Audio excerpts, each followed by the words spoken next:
Okay, great. So we're going to get started. So again, thank you for your patience. I'm Barry Spielman, Product Marketing Director for Cybersecurity at Allot, and I'm very excited to be hosting this webinar today. Cyber attacks on consumers and small businesses continue to rise. In the second half of 2021 alone, Allot Tier 1 and Tier 2 European customers, armed with the Allot Secure solution, protected their subscribers from almost 3 billion cyber attacks. This was a large increase from the first half of the year, and that doesn't even include the statistics for December, which we'll be presenting in our next report in a couple of months. We'll let you know when it is. So this second half is actually going from July through November, and even so, it was a significant increase. Now, in today's webinar, we'll be presenting our Cyber Threat Research Report, which gathered from leading European CSPs in the second half of 2021. We'll be showing data collected during this period, which will highlight the dangers of, for example, the Omnitor adware and other sophisticated malware, and how Allot Secure, deployed by our European CSP customers, was able to protect their consumers via the network. Now, as I usually do in these webinars, I have with me today distinguished colleagues, and I'm happy to introduce them. First of all, Itai Glick, Vice President for Cybersecurity Products at Allot, and Aaron Martin Olivares, Cybersecurity Analyst on the Secure team. So Itai, Aaron, thank you so much for joining me today. Thank you. I'm glad to be here. Excellent. So in a moment, I'm going to turn the mic over to Aaron, who'll get us started, and we'll present the findings of the report. But before we do, just some quick housekeeping items as usual. Firstly, the webinar is being recorded and will be available on demand in the resource section of the Allot website. Now, at the end of the session, we're going to be having a live Q&A, and I urge you to ask questions. So you can use the Q&A button at the bottom here of the Zoom portal, and then we'll answer as many as we can. I also want to point out that at the end of the day, we'll be sending you the actual report, the Cyber Threat Report for the second half of 2021, and you should be receiving it after the conclusion of the session today. So I think with that, we're ready to get started. I will close my mic, and Aaron, why don't you get us started? Thank you, Barry. Well, the Allot Cyber Threat Report covers real customers and SMB protected by the Allot Secure solution deployed via leading CSPs in Europe. Allot Secure offers network security solutions for service providers. It is the only security as a service solution for the mass market.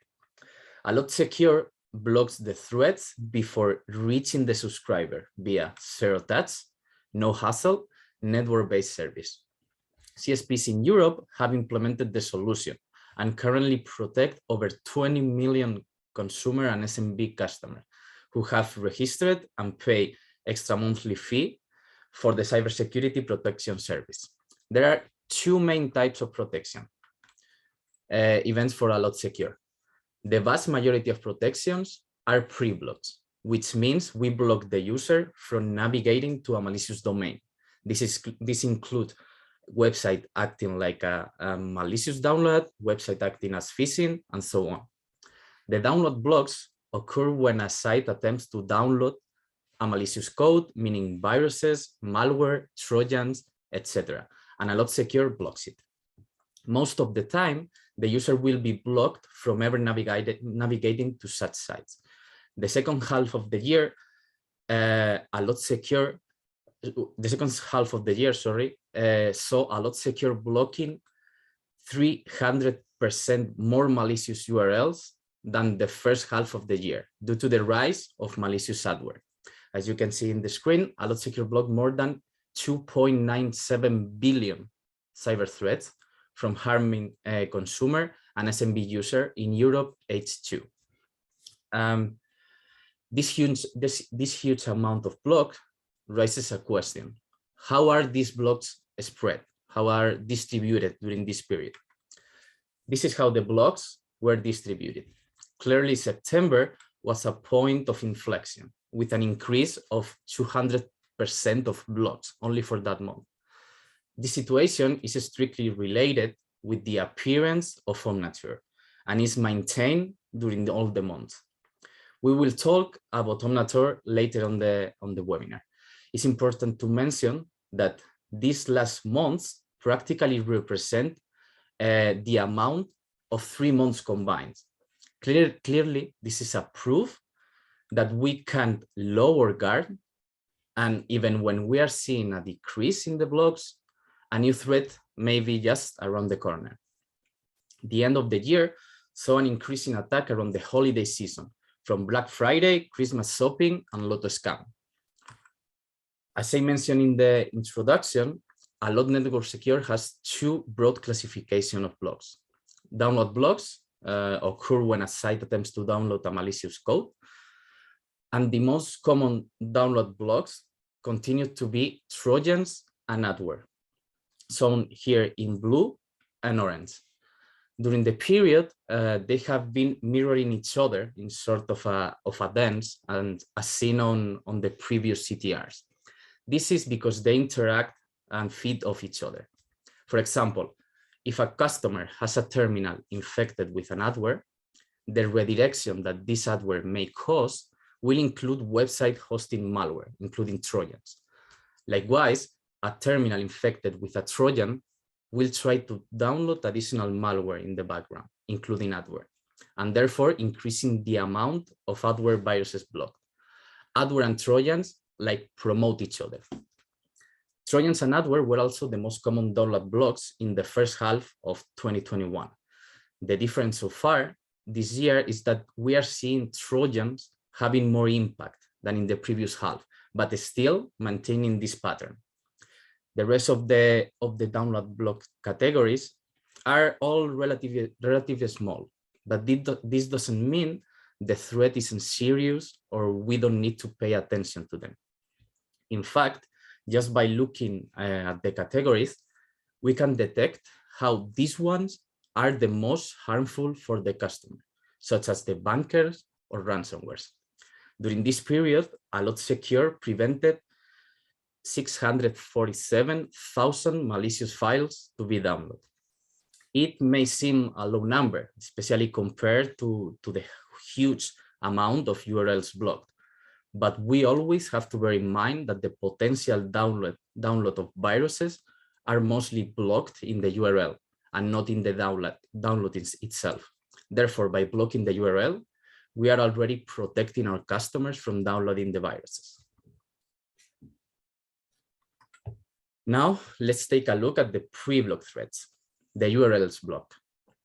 The vast majority of Allot network secure protections are pre-blocks, which means we block the user from navigating to a malicious domain or URL that is acting as a phishing, acting as a CNC, or other different types of threats.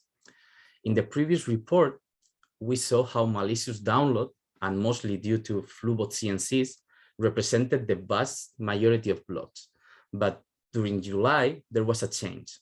Adware suffered a huge spike, reaching 73% of blocks and maintaining that tendency during the whole period. We have to bear in mind that the fact of adware representing this huge amount doesn't mean that malicious download is decreasing, as the total blocks per month grow and the percentage remains practically the same. H2 saw a significant increase in adware. While adware made up 22% of all pre-blocks in H1, in H2, adware made up 75% of all the blocks. In H1, while malicious download represented 45% of all pre-blocks, in H2, they make up 80%, primarily flubot, which continued to prevail in the second half of the year, although less than we saw in H1 2021. Regarding the other threats, it's surprising to see phishing representing this low amount, even if in the previous report we saw the decreasing tendency of it. Clearly, and based on the data from the whole year, the cybercriminal have changed its methods, becoming malicious download and adware the favorites, replacing other type of threats. We already know the protagonist of malicious download, which is flubot, but what about adware? Related to adware, we have Omnature. Omnature practically reigns in Europe. It appeared for the first time in September, accumulating more than 400 million blocks just in September, just in that month. In that month, the connection to this domain is being done in background. The source of the infection is due to clicking on an Allot notification pop-up in an infected website. You can see the example on the image in the slide. If the victim clicks on it, a piece of code is downloaded in the terminal. This code is the author of the connections. It is a very aggressive adware, and that is one of the reasons of the huge amount of blocks related with this domain. I got to stop you a second, man. I got to. Okay. Sorry, I apologize. I got to stop. Now you're sitting here with a slide here with the Omicron thing on the left over there. You're saying here it's aggressive. You're saying it's attacking. You're saying that's why it's so much. And it's Omnitor OM. I guess it's not a coincidence, but I mean, don't you see a similarity here, or is it just me? No, you are completely right. I did that on purpose because it has so many similarities between them. So I wanted to, like an Easter egg in the slide. Definitely made the point. Okay. Okay, moving on. The piece of code downloaded is establishing connection in background practically all the time and showing this annoying notification, even if the user is not browsing the internet. It can show the notification in the desktop or in the notification bar in the mobile phone, even if you are not browsing the internet. This type of notifications also leads to more adware or the download of more malware in the terminal. During this period, we blocked more than 1.5 billion connection attempts to this website. The blocks are spread like you can see on the graph, and as it can be appreciated, the blocks are growing month after month, reaching the spike in November with almost 600 million blocks. Omnature is clearly the responsible of the representation of adware during this period. Usually, these types of adware aren't this aggressive. They just show more annoying ads, uncertain pop-ups, or redirection.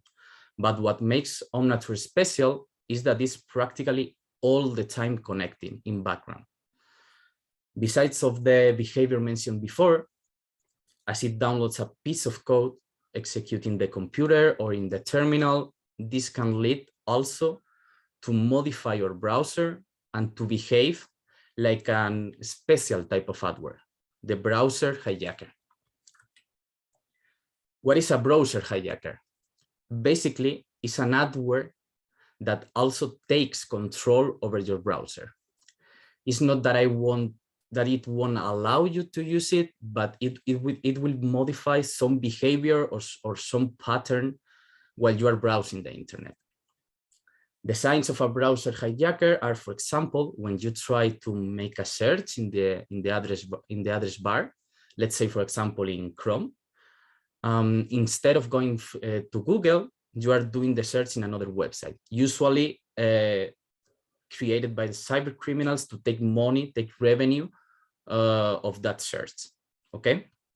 Also, the pop-ups and hyperlink appearing in the searches. There are pop-ups and hyperlinks appearing in the result of the searches where shouldn't appear. The browser hijacker modifies the website, introducing hyperlink or showing pop-ups. And last but not least, the modified results in the searches. As it can be appreciated in the image, we searched for pcrisk.com, and it should be the first result. But instead, what we received is a completely different website, specifically for downloading and, in theory, anti-spyware. In reality, this is the download for a virus. Therefore, it also could trick us into download more malware very easily. I would fall for this trap. If I'm pretty sure of the search I did, I could fall for it, So we see how even an adware could lead us to intentionally download additional malware. The cyber threats are cyclical. It's common to think that when a significant threat disappears, we are safe. But it's usually the opposite. On this graph, you all can appreciate in light green the decrease of Flubot CNC blocks from 200 million in July to barely 50 million in September. On that month, in light blue, different aggregated threats make an eruption. It's important to mention that we only took threats with a significant amount of block to do this aggregation. But what got our attention is on nature in dark blue. With this graph, I wanted to show you how when an important threat seems to disappear, another one rises, and how we cannot lower guard as the cyber criminal doesn't rest. So if they don't do it, why should we, right? We already mentioned several times that cyber criminals will use any event to trick their victims into falling for their trap. This is only one case of multiple attempts of tricking our customers and how we protected them. Black Friday, as you may know, is a huge event, even outside of the United States where it was born. And people is expecting the Black Friday to make their shopping. During this year Black Friday, there was a huge scam, only active for a week, trying to steal economic credentials from our customers. This scam was using this event to offer impressive discounts on certain products or even prices just for filling a survey. On that survey, the cyber criminals asked for personal information such as the age, the number of brothers, etc. Apparently, nothing wrong.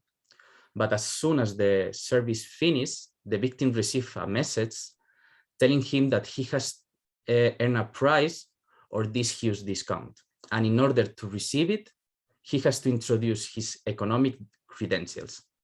That's the case when the scam is complete. From Allot, and during November, the month of Black Friday, we blocked more than 1.5 million connection attempts to this website. The number may seem low compared to others, like for example, Omnature or Flubot, but we have to bear in mind that the lifetime of this scam was short, as it was focused on an event. We're assuming that the lifetime of this threat was like 1 week. And the connection to this website were made on purpose, meaning that the victim had to click on the link and go into the website. It requires an interaction with from the victim. This is not the only attack. Since 2021, there has been an increase in sweepstakes and lotto scams. This scam target unsuspecting victims over the telephone, email, SMS, etc. They tell them that they have won a prize, like this one we saw for Black Friday. They ask for money or for account information to claim the prize. But when the victim pays, they find out that their money is gone and there is no prize, obviously. Allot Secure was able to block these attacks from reaching subscribers. With this, I wanted to show you that phishing may have reduced its activity, but the danger and number it represents is still very, very important. And that's all from me. Thank you very much. And back to you, Barry. All right. Well, thank you, Aaron, for that. First of all, on the one hand, encouraging information because we're stopping these threats. On the other side of it, it's not that encouraging because these guys just not giving up. Never a moment of rest here. No rest for the weary. All right, don't go anywhere because I'm going to bring you back into the conversation. But what I want to do now is to expand our conversation. We heard the report. By the way, folks are going to get this report at the conclusion of the day, so you can dive into it a little bit more. But I want to bring into the conversation Itai Glick, our Vice President for Cybersecurity Products here at Allot. Itai, it's a pleasure to have you with me on the webinar again. And I want to pick your brain on a few questions, and then we'll expand our conversation, bring our own back in. Keep in mind the report that we just talked about, but look beyond the report, from where you sit in Allot. So what cyber threats are you currently seeing in the market? That's the report we get it. This is what we're protecting, but you have a bigger perspective. What else are you seeing? I would say that today in the market, you would see a lot of ransomware attacks, but those would be more affecting the enterprise organizations. Phishing is extremely dominant today in the market. Many people and consumers are affected by phishing attacks. And I would say that those would be the areas where I would be more concerned, as they are just accelerating. Okay. Now, we talked, basically what we're talking about here is our network secure platform in the hands of the CSPs in Europe are protecting their consumers. Okay, but let's look at it from the point of view of the consumer. Okay, I mean, they're facing more and more threats, right? And they're not security experts, to say the least. I mean, the average guy is not a security expert. So how do they protect themselves? So I think, and I completely agree with you, almost 55% of the adults don't know how to protect themselves from cybersecurity. So they really don't know what to do. So they do what they usually do. They either go to a relative or a friend of the family for assistance. They might go to the vendor of the device, like a genius at the store to seek some help. And I would say that eventually they wouldn't do any of those. And finally, they would look for the CSP to tell them what they can do. Usually the CSP might send an SMS saying, hey, you want content filtering or threat protection, press 1. And when the person is concerned, you will just say, okay, yeah, why not? Right. So that's what's happening already in the case of our customers. There's obviously plenty of people who aren't doing that yet. Let me ask you something else that what we didn't touch on in this particular report, but it's an important one. What trends are you seeing regarding parental controls? What's your view on it? How do? Yeah. Parental control is a hot subject. I think that the more time that kids spend on digital equipment, whether it's due to new habits because of the new normal, COVID or work from home, they are in-house more, they are with the computer more. And when they're with the computer more, they do more exploration, I would call it. And a report by UNICEF says that almost 58% of the kids are exposed to inappropriate content over the web. So I think this is a hot subject and something that parents should take very high attention to and try to resolve it. But would they invest in in a solution? Would they, obviously it's of concern, but from what we're seeing, again, not just what we believe, but what we're seeing, are parents willing to invest in another solution? I think that parents are completely there looking to find ways to invest, and there are a lot of ways they can protect themselves. Take, for example, an application that you install on your device. That's nice and might be cool, but it wouldn't cut it for the parent, because it's very complicated to implement it, to install it on all the devices in the network, et cetera, et cetera. This is why when we offer parental control solutions or content filtering solutions, they are focused to be provided from the network level. And at that moment, we are actually protecting the entire home, the entire network of the devices that are implemented, whether it's a mobile device, an old computer that you cannot install anything on, even in cases when it's an IoT device, you cannot install anything at all on it. So the value that we can bring is huge. And with minimal effort, just press 1, define this device as a user, and it's a kid, and then you are protected. We had just for the folks out there, we had an in-depth conversation about the protected and connected home. We also had a white paper that was put out with one of the analysts we're working with, so folks can go on our website and check it out on-demand webinars from a few months ago. Obviously, we're talking about that again in the coming months. It's a hot subject for sure. So let me just ask you one last question before I open it up again to both of you, our panel of experts. So, over the last year, a couple of years, I should say, we've been doing surveys that spoke with consumers in various different places, looking at things such as connected homes, small businesses, but also consumer attitudes towards cybersecurity. And just a general announcement, on February 23rd, we're going to actually have another webinar in which we're going to be releasing our telco trend report, which is really going to be looking at 8,000 consumers around the world, literally around the world, and their attitudes in cybersecurity. And the trend, especially over the last couple of years, is going to be very interesting to show. So we invite you to join that. But let me just posit this theory based on what I think we've all seen, certainly at Allot, looking at these surveys. Okay, we've seen one after the other saying that consumers believe the CSPs should be providing security services, that they're willing to pay for those services, and that in high percentages they'd even be willing to move to a different CSP or service provider to get those services. Okay, and we see this time and time again, and I'm looking forward to seeing what the new report's going to come out with. How do you see this opportunity for service providers, which at least to me seems to be out there for the taking? I would say it's like a saving wheel. Okay, they need to grab the opportunity. What do you say? Is a spinning wheel? The wheel a buoy that you send to people drowning. Oh, okay. So they need to embrace it and catch it very strongly, because the potential that it can bring is first revenues and then brand reputation for them. When doing the survey, I was extremely surprised and also happy to see that when you talk with consumers about what they want to get with the CSP, and compared to different services like entertainment, device insurance, you would find that cyber is the #1 service that they want to get. So you need to align yourself to the demand in the market. Right. You need to say, okay, I offer cybersecurity in the best possible way and in the way that you will get the highest adoption rate. And this is exactly what with our solution you can get. Excellent. Okay.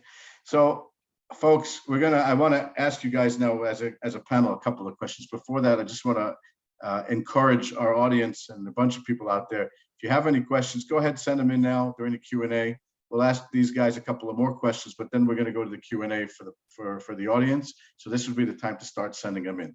All right, guys, let's pick both of your collective brains, all right? So here's a question, and I'm going to first send this to you, Aaron, up there. Okay, we spoke about FluBot in the past, and you mentioned it, okay? In our previous report, it was a big deal. It's gone down, but it's still there. Okay, what's your view on this, and where do you think it's going? Okay, I think that it has gone down because people already know how they can detect the FluBot. Wait, you know what? Let me just jump in here. I'm sorry. Maybe for the benefit of our audience, can you just remind everyone what FluBot was? I mean, it was such a significant thing last year. I think it's a good idea just to take a step back, remind everyone what it is, and then the analysis of where it's going, why it went down, I think will be very instructive. Of course. FluBot is a Trojan banker, meaning that it will steal the banking credentials. Okay. It was spread via SMS, like a tracking SMS when you order something or on Amazon or any website, you receive the tracking URL that allow you to view where the package is. It was spread as a tracking website that tells you to download an application which in reality is this virus. People fall for it a lot. They clicked on the link, they download the application. The application was disguised and was disguised and pretty similar to the original ones. So people fell for it. Okay, and once inside the terminal, it made itself undetectable, and the virus detected when you are opening a banking application, a cryptocurrency application, and instead of showing you the original application, it creates an overlay exactly the same as the original to trick the victim to introduce the credential on that overlay. So it also used the DGA algorithm to create the CNCs. The CNCs are the URLs or the IPs that communicate with the virus and tell the virus what to do and what to show.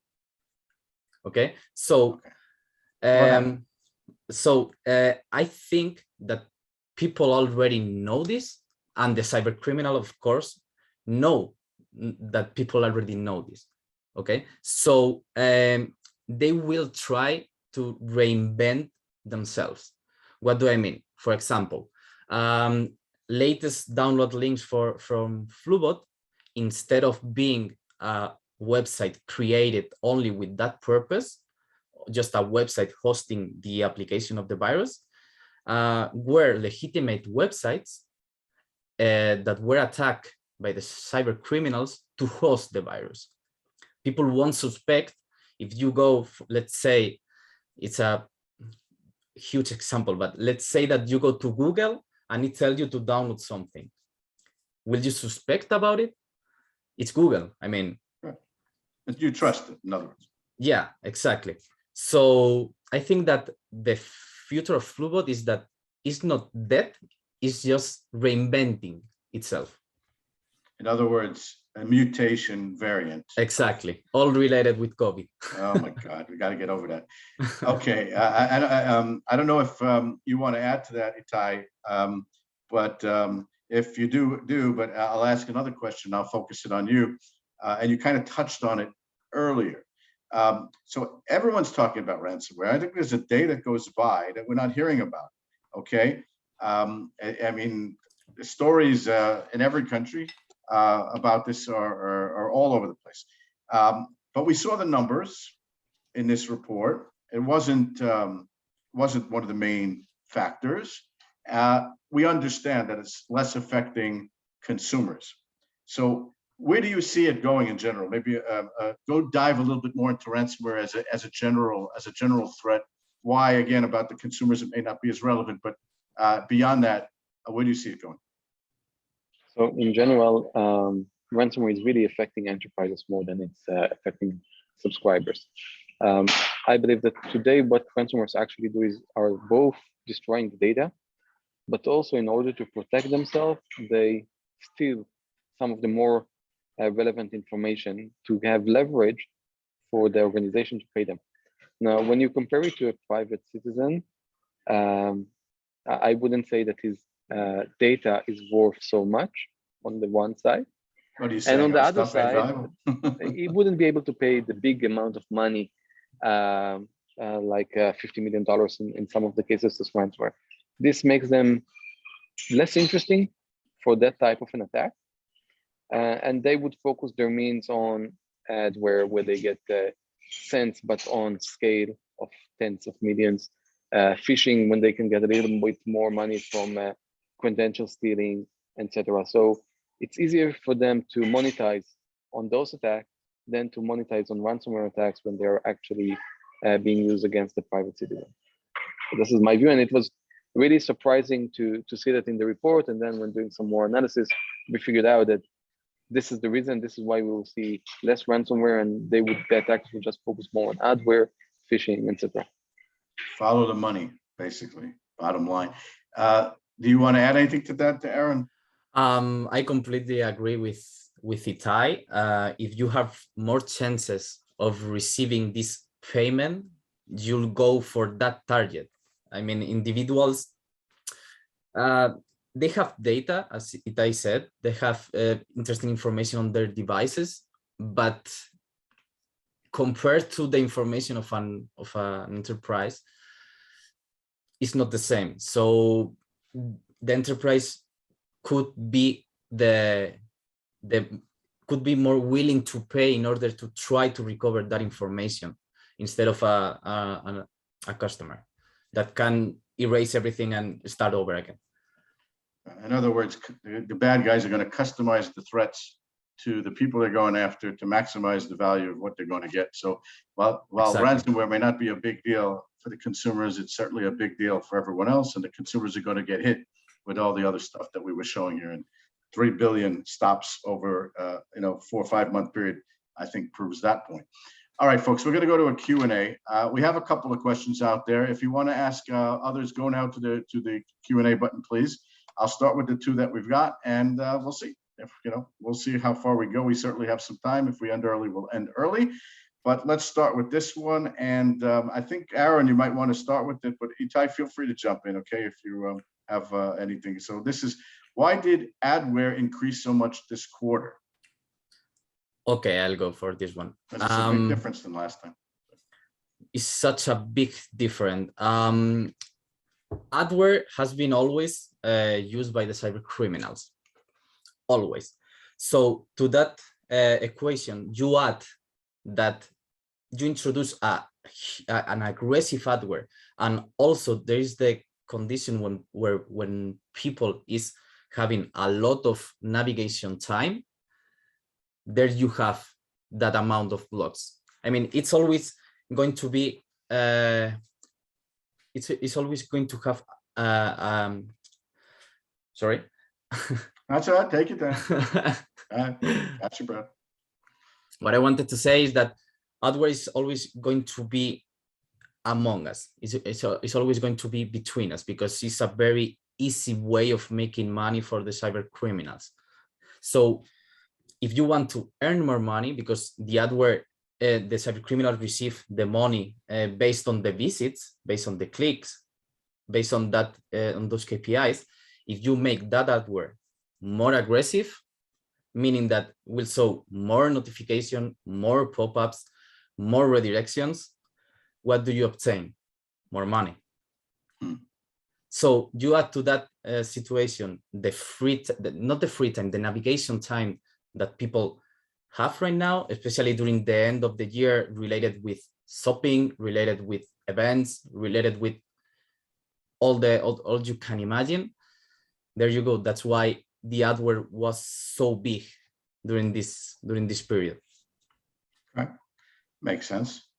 I have a second question, which seems related to this, but maybe looking to the bigger picture. Let me phrase it first to you, Itai, and then feel free to jump in, Aaron, if you have anything you want to add. So is adware dangerous or just annoying? That's a good one also. It really depends on the adware and what it tries to achieve. In some cases, when it starts to provide inappropriate content, it starts to be a little bit more on the harmful side, but it's still harmful for somebody that is not in line. Sometimes it would provide to give you different results that would make you spend money on the wrong places. So in that case, it could be harmful. I would say sometimes it's a thin line, but to generalize it, I would say that whenever something is installed on my machine without me proving it directly, knowing exactly what happens, I would consider it harmful. Okay. Aaron, anything to add to that? Or?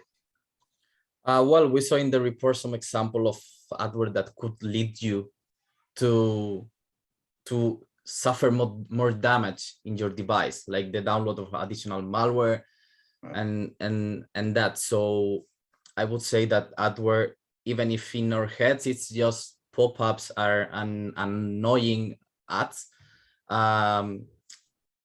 it's still a relevant danger. In other words, it's not so innocent. Yeah, exactly. Annoying and not innocent. Exactly. All right. Yeah, well, that kind of sums it up. All right, guys, I don't see any other questions, so that's okay. We can end a little early. It's not a big deal. So let me take the opportunity to thank Itai Glick and Aaron Martino Olivares for joining me today. You can pop up that last slide if you want, Aaron, which will showcase where we're going to be. In the background, you can see that we'll be going to MWC, and we certainly would welcome meeting anyone who's going to be there. We'll be in Hall 5, booth 5G41, and we look forward to seeing you there. And if you want to set up meetings in advance, you can write to me. Be happy to set it up. In any case, I want to also thank all of our audience for taking time from their busy schedules. We know you're busy, so we appreciate you taking the time to join and hope that the information is useful and of interest. I want to remind everyone, I mentioned it earlier, that in February, in fact, February 23rd, we'll be presenting the results of an in-depth global survey of 8,000 consumers worldwide on how they view cybersecurity. It'll be interesting to see the trend over the last couple of years, the few new things that are coming up. It will be interesting. The final date is the 23rd of February. You can register on our webinar and on our social media channels. And finally, well, I already talked about MWC, so we'll invite you again to MWC. This brings us to the end of the event today. So folks, we look forward to hosting you again in our upcoming events and our upcoming webinars. Thanks so much to all of you for taking the time. Stay safe and enjoy the rest of your day. Thank you. Thanks, guys. Thank Appreciate you. it.